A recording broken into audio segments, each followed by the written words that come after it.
अस्सलाम वालेकुम। एक नए व्लॉग में आपको खुशामदीद कहते हैं। उम्मीद है आप जहां भी होंगे खैरियत से होंगे। कल army chief general Asim Munir की पाकिस्तान के जो नामवर बिजनेसमैन हैं, सनतकार हैं, उनके साथ रावलपिंडी में मुलाकात हुई है और इस मुलाकात में वज़ीर ख़ज़ाना इसहाक़ डार भी मौजूद है। इसके हवाले से कुछ जो तफ़सीलात हैं, आपको पता है कि सीनियर सहाफ़ी कामरान ख़ान ने भी शेयर की हैं। लेकिन मैं इस मुलाकात के हवाले से जो बैकग्राउंड है, ये मुलाकात हुई क्यों है और ये क्यों थोड़ा-सा हैरानकुन भी है और उस पॉलिसी के बिल्कुल बरअक्स है जो आर्मी चीफ़ जो मौजूदा आर्मी चीफ़ हैं जनरल आसिम मुनीर, उन्होंने अभी तक अपना रखी थी। क्योंकि माज़ी में बिल्कुल ये होता रहा है कि जो पाकिस्तान के अंदर आर्मी चीफ़ हैं, वो पाकिस्तान के सनतकारों से, पाकिस्तान के ताजरों से वो मिलते रहे हैं और इसी वजह से इस बयानिए को या इस रिसेप्शन को तक़वियत मिलती है कि पाकिस्तान में असल जो ताकत का सरचश्मा है, वो एस्टेब्लिशमेंट है और जो आर्मी चीफ़ है, असल ताकत तो उसी के पास होती है। लेकिन जो मौजूदा आर्मी चीफ़ हैं, इनके आने के बाद एक तो अभी तक ज़ाहिर है इट इज़ टू अर्ली, अभी तो इनको आए हुए चंद माह हुए हैं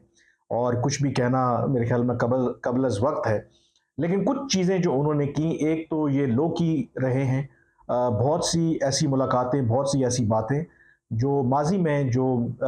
आईएसपीआर है, जो ताल्लुकात आमा का शोबा है फ़ौज का, वो इस तरह की प्रेस रिलीज़ेज़ जारी करता था। लेकिन जब से जो मौजूदा आर्मी चीफ़ आए हैं, तो इस तरह की जो प्रेस रिलीज़ेज़ हैं, वो आना बंद हो गई थी। ख़ास करके जो आर्मी चीफ़ हैं, वो पाकिस्तान में जो मुख्तलिफ़ ममालिक के एम्बेसडर्स तैनात हैं, वो माज़ी में भी मिलते रहे हैं, अब भी मिलते हैं, लेकिन माज़ी में बाकायदा तौर पर ऐसी मुलाकातों की तस्वीर भी जारी होती थी, उनके हवाले से जो स्टेटमेंट है वो भी जारी होती थी, लेकिन अब ऐसा नहीं होता और उसकी एक जो बहुत बड़ी वजह है कि एक डिलिबरेट कोशिश है इस तासुर को ज़ायल करने की कि पाकिस्तान के अंदर जो आर्मी चीफ़ हैं, वो सियासी मामलात या हुकूमती मामलात में वो मुदाखलत करते हैं। लेकिन उसके बावजूद फिर ये जो कल रात को मुलाकात हुई है, ये मुलाकात क्यों हुई है? सबसे पहले ये जो मुलाकात हुई है, इसका जो एक जो तनाज़ुर है कि पाकिस्तान में इस वक़्त मुआशी हालात हमारे सामने हैं और जो हम आईएमएफ के साथ प्रोग्राम को बहाल करवाने की कोशिश कर रहे हैं और उस प्रोग्राम को बहाल करवाने के लिए हमें आप कह सकते हैं कि वो तमाम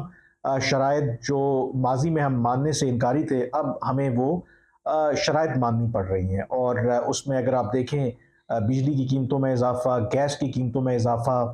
टैक्सों की भरमार और जो आम लोग हैं जब टैक्सों में इज़ाफ़ा भी कर दिया जाता है या उन पर कोई भी किसी भी स्टेप जो गवर्नमेंट लेती है, जो बोझ उन पर डाला जाता है, तो उनके पास तो सुनवाई का कोई तरीका नहीं है सिवाय इसके कि वो अपनी भड़ास निकालें सोशल मीडिया के ऊपर बैठ के या ड्राइंग रूम में डिस्कशंस करके। लेकिन अदर देन दैट उनके पास कोई और ऐसा तरीका नहीं है कि वो हुकूमत के पास जाकर या प्राइम मिनिस्टर के ऊपर ये दबाव डालें कि वो इस फैसले को वापस लें। लेकिन दूसरी तरफ पाकिस्तान में एक ऐसा तबका है, इसीलिए कहा जाता है कि ये मुल्क जो है ये प्रिविलेज लोगों का, यानी कि अशराफिया का है। ऐसी अशराफिया जो हुकूमत में भी बैठे हैं, जो पाकिस्तान के जो बड़े-बड़े कारोबारी भी हैं, सनतकार भी हैं, जो फ़ौज के अंदर भी हैं, जो आप कह सकते हैं अदलिया के अंदर भी मौजूद हैं। तो उनके मफादात को जब ठेस पहुँचती है, तो वो किसी न किसी तरीके से अपने लिए कोई राह निकाल लेते हैं। अब ये जो आईएमएफ की शराइत हैं, उसमें ये शर्त भी शामिल है कि आप अमीरों से टैक्स लें, आप अशराफिया से टैक्स लें और ये जो सब्सिडीज़ देते हैं, आप ख़ास करके जो पाकिस्तान के एलीट्स हैं, जो अशराफिया हैं, वो सब्सिडीज़ उनसे वापस लें और ख़ास करके पाकिस्तान का जो अमीर तरीन तबका है, जिनमें सनतकार शामिल हैं, जिनमें वो लोग शामिल हैं मसलन जो टेक्सटाइल की इंडस्ट्री है, इनको जो हुकूमतें हैं, वो मराद देती हैं। वो सस्ती बिजली की सूरत में हो, सस्ती गैस की सूरत में हो या फिर किसी और तरीके से सब्सिडी इनको देने के हवाले से बात हो, क्योंकि ये दावा करते हैं क्योंकि पाकिस्तान को ज़र मुबादला यानी कि डॉलर्स की ज़रूरत है और जो हुकूमतें हैं वो इसलिए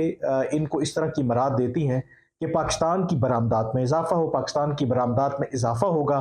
तो यकीनी तौर पर पाकिस्तान के अंदर डॉलर्स आएंगे और इसी वजह से ये जो तबका है वो हमेशा हुकूमत की तरफ देखता है कि वो इस तरह की इनको मराद दें। लेकिन ये बात अगर आप कहें कि कोई भी एक नई इंडस्ट्री या नया सनतकार जब आता है, हुकूमत का काम फैसिलिटेट करना है। ये बात उस वक़्त तक तो ठीक है, लेकिन अगर आप हमेशा ही हुकूमत की तरफ देखते रहेंगे और अब ये जो हमारे सनतकार हैं, इनकी हालत ये है कि ये इनके पास प्राइवेट जेट्स भी हैं, इनकी अरबों की कमाई भी है, लेकिन उसके बावजूद ये रोना रोते रहते हैं कि हुकूमत जो है वो उनको सब्सिडी दे, उनको मराद दे और अगर नहीं देगी तो पाकिस्तान पहले ही दिवालिया होने के करीब है। पाकिस्तान के पास पहले ही ज़र मुबादला के ज़खायर नहीं हैं और अगर आप ये जो एक्सपोर्ट ओरिएंटेड इंडस्ट्री है, इनको मराद नहीं देंगे, इनको सस्ती बिजली फराहम नहीं करेंगे, तो फिर जो पाकिस्तान की बरामदात हैं या पाकिस्तान की जो बरामदी अशिया हैं वो इतनी कम्पेटिटिव नहीं रहेंगी और पाकिस्तान की जो एक्सपोर्ट्स हैं वो कम हो जाएंगी। इस तरीके से ये ब्लैकमेल भी करते हैं और इस तरह से फिर इस मौके पर मुझे वो याद आ गया जो अबुल कलाम आज़ाद जो नेशनल कांग्रेस के सदर भी रहे, भारत के जब आज़ाद हुआ तो पहले उनके वज़ीर तालीम भी रहे। उन्होंने ज़ाहिर है कि पाकिस्तान बनने की मुखालफत की और एक उसकी जो वजह थी, वो ये बयान करते थे कि क्यों जो पाकिस्तान या बरसग़ीर के कुछ मुसलमान वो पाकिस्तान बनाना चाहते हैं, क्योंकि पाकिस्तान के जो मुसलमान हैं बरसग़ीर के, उनको एक आदत हो गई है, ख़ास करके जो कारोबारी तबका है, जो सनतकार है, कि वो हुकूमती सरपरस्ती में काम करने के आदी हो गए हैं और बरसग़ीर के मुसलमानों को बकौल अबुल कलाम आज़ाद के ये खदशा है कि आज़ाद हिंदुस्तान में एक मुकाबले की फ़िज़ा होगी और जो बरतानवी साम्राज्य ये जो कॉलोनियल पावर्स उनको सरपरस्ती देती थी, वो जब सरपरस्ती नहीं होगी तो उनका कारोबार नहीं चलेगा। और ये बात उनकी मेरे ख्याल में 100% दुरुस्त है कि आज पाकिस्तान को बने हुए 75 ईयर्स हो गए हैं,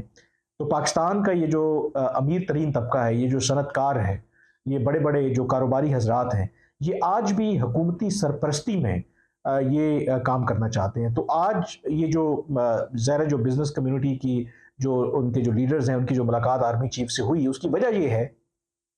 कि ज़ाहिर है कि वैसे तो हुकूमत के अगर बस में होता क्योंकि ये जो सनतकार हैं, ये जो बड़े-बड़े अशराफियाँ हैं, इनका हुकूमत के अंदर भी असर और रसूख होता है। खुद हुकूमत के अंदर ऐसे लोग हैं जो बड़े-बड़े सनतकार हैं। अगर इनके बस में होता तो ये तमाम का तमाम बोझ गरीबों के ऊपर डालते। लेकिन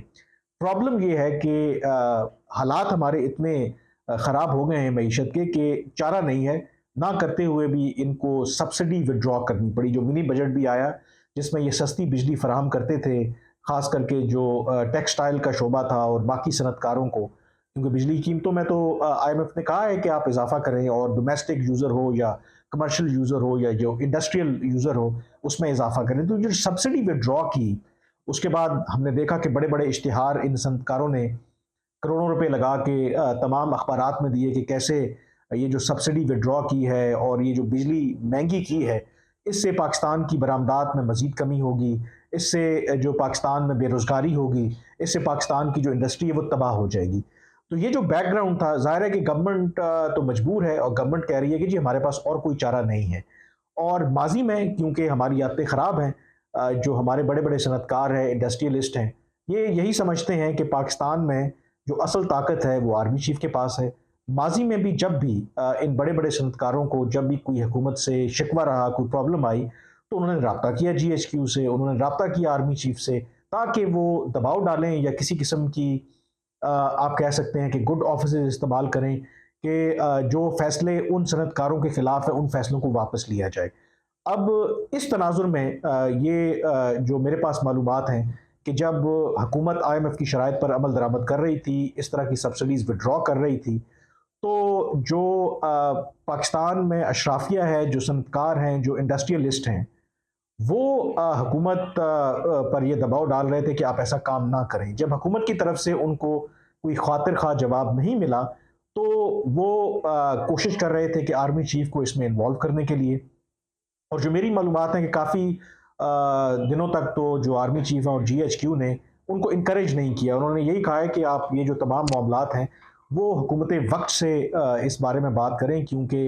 वो इस मामले में आपकी कोई मदद नहीं कर सकते। लेकिन जब ज़ाहिर है कि बहुत ज़्यादा मामलात इस हद तक आ गए, तो फिर ये फ़ैसला ज़रूर हुआ कि आर्मी चीफ ने इनसे मिलने का फ़ैसला किया। लेकिन माज़ी के बरक्स एक तब्दीली ज़रूर आई कि उसमें जो सिविलियन गवर्नमेंट थी उनको ऑन बोर्ड लिया गया और फिर वज़ीर ख़जाना को कहा गया कि वो भी उस मीटिंग में मौजूद होंगे ताकि जो भी बात होनी है वो उनके सामने हो। माजी में ऐसा नहीं होता था। जनरल कमर जावेद बाजवा जब आर्मी चीफ थे तो इसी तरह से वो इससे कहीं ज़्यादा लंबी लंबी बैठकें लगाते थे पाकिस्तान के सनतकारों से, पाकिस्तान के जो इंडस्ट्रियलिस्ट हैं, अशराफियाँ उनके साथ। लेकिन उस वक्त वहाँ पर कोई फाइनेंस मिनिस्टर या सिविलियन हुकूमत का रिप्रेजेंटेटिव नहीं होता था। लेकिन इस मीटिंग में जो कल रावलपिंडी में हुई उसमें फाइनेंस मिनिस्टर मौजूद थे और पैगाम ये दिया गया कि जो भी आपके ग्रीवेंसेज हैं, जो भी कंसर्न्स हैं, वो आर्मी चीफ सुन तो ज़रूर रहे हैं, लेकिन at the end of the day फैसला जो है वो वज़ीर ख़जाना या सिविलियन हुकूमत ने करना है। अब हमारा भी ये बहुत बड़ा प्रॉब्लम है कि अगर देखें फौज ये कह रही है, मौजूदा आर्मी चीफ भी ये तासुर देने की कोशिश करें, भले ऑप्टिक्स के लिए ही सही, कि वो सियासत में मुदाखलत नहीं करना चाहते, वो उन मामलात में जो मैंडेट नहीं है फौज का उसमें मुदाखलत नहीं करना चाहते। लेकिन हमारे यहाँ सियासतदान हो, हमारे यहाँ सहाफ़ी हो, हमारे यहाँ इंडस्ट्रियलिस्ट हो, वो ये बात मानने के लिए तैयार ही नहीं है। इस पर मुझे आपने भी देखा होगा, अगर आप सोशल मीडिया के ऊपर देखते हैं तो एक वो क्लिप चल रहा था जिसमें एक गाय जो है उसको एक खूंटे के साथ उन्होंने बांधा हुआ था, ठीक है, और वो गाय हर वक्त उसको आप वो बांध के रखते थे और उन्होंने एक दफ़ा ऐसा हुआ कि उसको उसकी रस्सी खोल दी। लेकिन वो जो गाय है वो अपने खूंटे के साथ जो उसको इतनी आदत थी बंधने की कि उसकी जब रस्सी खोल भी दी गई तो उसको गाय को यकीन नहीं आया और वो कहीं भागी नहीं, वहीं पे मौजूद रही। हमारा भी यही हाल है कि अगर कोई आर्मी चीफ आके ये कह दे कि वो सियासत में मुदाखलत नहीं करना चाहता, वो ऐसे अमूर जिससे उनका कोई बराह रास्त ताल्लुक नहीं है उसमें वो इंटरफेयर नहीं करेंगे, लेकिन यकीन हमें फिर भी नहीं आएगा। हम फिर भी कहेंगे नहीं नहीं आप ही मेरे ख्याल में ताकतवर हैं और ताकतवर होंगे भी। लेकिन अगर खुद फौज पीछे हटना चाहती है तो आप उनको क्यों मौका देते हैं? मैं ये एनी शाहिद भी हूँ, इवन हमारे जो सहाफ़ी भाई हैं वो भी जब किसी बंदे को यूनिफॉर्म में मिलते हैं, बजाय उसके कि मतलब आप अपनी इज्जत करवाएं, वो उनको ऐसे मशवरे दे रहे होते हैं कि जैसे वही इस मुल्क के जो हैं वो वाली वारिस हैं, वही इस मुल्क को चलाने वाले। इनफैक्ट मुझे एक वाक़या याद आ गया कि जब डीजी आईएसपीआर थे आसिफ गफूर, तो एक इफ्तारी उन्होंने रखी आईएसपीआर में, तो जिस टेबल पे आसिफ गफूर बैठे हुए थे उस टेबल पे मैं भी बैठा हुआ था। उस पर एक दो खवातीन भी बैठी हुई थी, जो रिपोर्टर थी, मैं नाम नहीं लूँगा उनका। तो उस वक्त ये मामला बहुत ज़्यादा गर्म था, पॉलिटिकल टेंशन्स चल रही थी, सिविल मिलिट्री एक कॉन्फ्लिक्ट था। तो वहाँ पर एक जो खातून रिपोर्टर हैं उन्होंने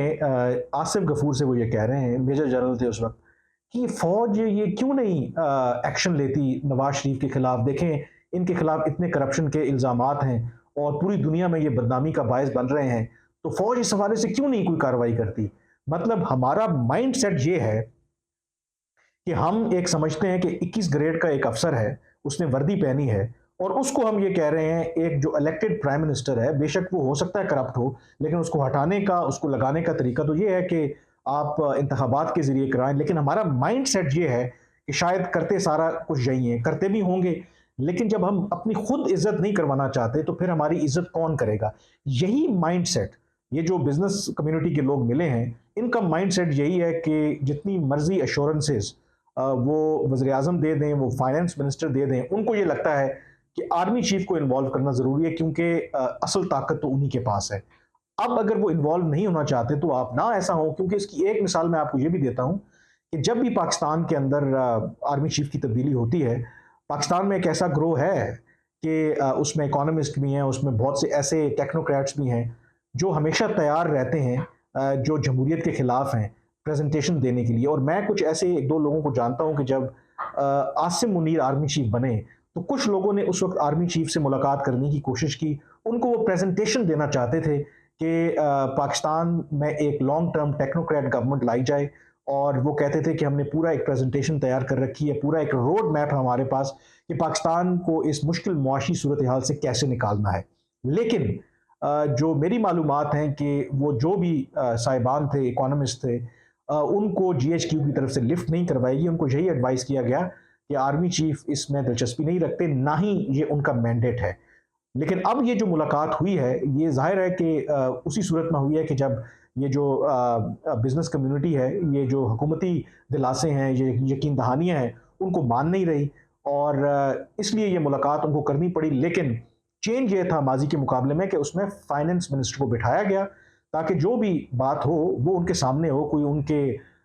ऐसी बात ना हो अगर उनकी पीठ पीछे कि आर्मी चीफ और बिजनेस कम्युनिटी के दरमियान के कल जिसकी वजह से सिविलियन हुकूमत के साथ उनकी कोई बदगुमानी हो। तो ये एक बुनियादी तौर पर बैकग्राउंड था और आई थिंक मैसेज उसमें बड़ा वाजे है। बावजूद इसके कि ये मीटिंग हुई है, मैसेज उनको यही दिया गया है कि ये जो मईशत के मामलात हैं, ये जो सियासी मामलात हैं, बेहतर है कि ये राइट फोरम पर ही इनको डिस्कस किया जाए और उनका कोई हल निकाला जाए, बजाय इसके कि आप बार बार जो है वो GHQ का रुख करें। आज के वीलॉग से इतना ही, मुझे इजाज़त दीजिए। अल्लाह हाफिज़।